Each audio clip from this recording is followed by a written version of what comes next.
Morning student. BSc part third के paper second के unit 5 में हम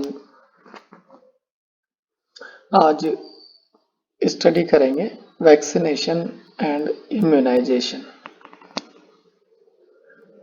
सबसे पहले हम इन दोनों में एक डिफरेंस देख लेते हैं कि दोनों में क्या मूलभूत अंतर है। वैक्सीनेशन जो होता है वो इम्यूनाइजेशन के पहले का प्रोसेस है, जिसमें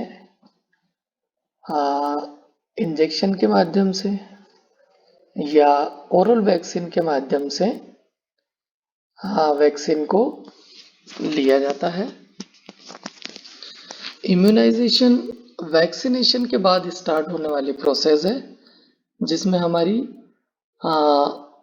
इम्यूनिटी स्पेसिफिक डिजीज के प्रति बढ़ाई जाती है। तो immunization the process that increases people's ability to resist a disease causing organism. तो इम्यूनाइजेशन जो है वो एक प्रोसेस है कि किसी रोग पैदा करने वाले ऑर्गेनिज्म के प्रति प्रतिरोधक क्षमता बढ़ाता है, और यह प्रतिरोधक क्षमता वैक्सीनेशन के माध्यम से बढ़ाई जाती है।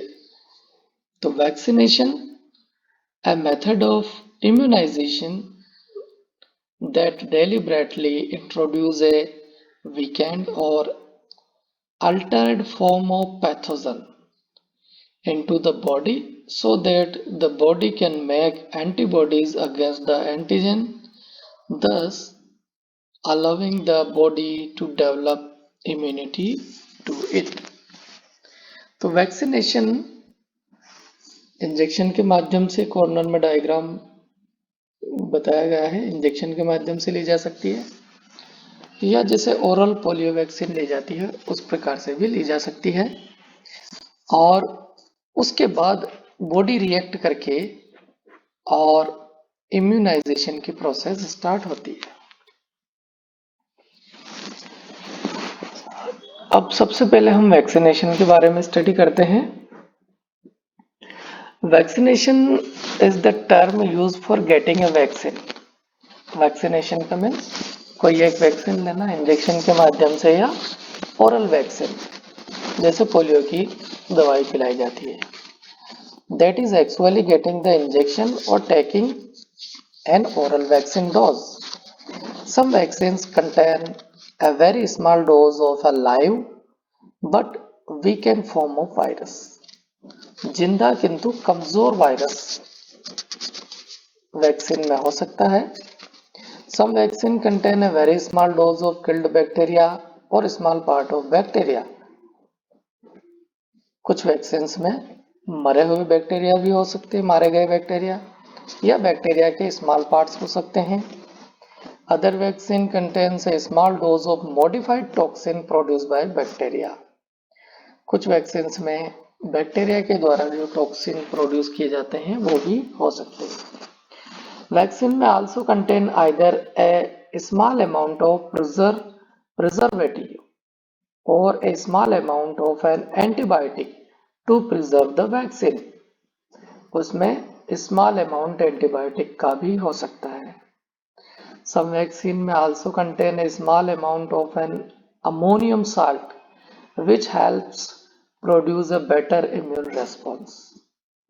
तो एल्यूमिनियम साल्ट भी हो सकता है ताकि इम्यून रेस्पॉन्स बेटर हो। वैक्सीनेशन की डिस्कवरी कैसे हुई ये हम देखते हैं। The word vaccine derived from word vaca meaning a cow in Spanish। Spanish language में वैका मीन्स काऊ होता है और इसी से वैक्सीन का निर्माण हुआ है, क्योंकि सबसे पहले इस प्रोसेस को काउपॉक्स नामक डिजीज से स्टार्ट किया गया था। Edward Jenner discovered a vaccination for smallpox disease in 1796। सबसे पहले टीकाकरण स्मॉल पॉक्स की टीके की खोज एडवर्ड जेनर ने की थी, इसीलिए इनको फादर ऑफ वैक्सीनेशन भी कहा जाता है। Jenner scratched some pus from cowpox sore into the arm of a boy, James Phillips, to see whatever exposure to the viral protect the child from the smallpox virus। एक बालक था जिसका नाम James Philips था। उसको cowpox बीमारी हुई थी और उन्होंने उसके पस से यह खोजने की कोशिश की कि आखिर जिनको पहले काउपॉक्स होता है उनको बाद में स्मॉल पॉक्स बीमारी नहीं होती है। Phillips was become immune, providing that inoculation with cowpox provided resistance against smallpox।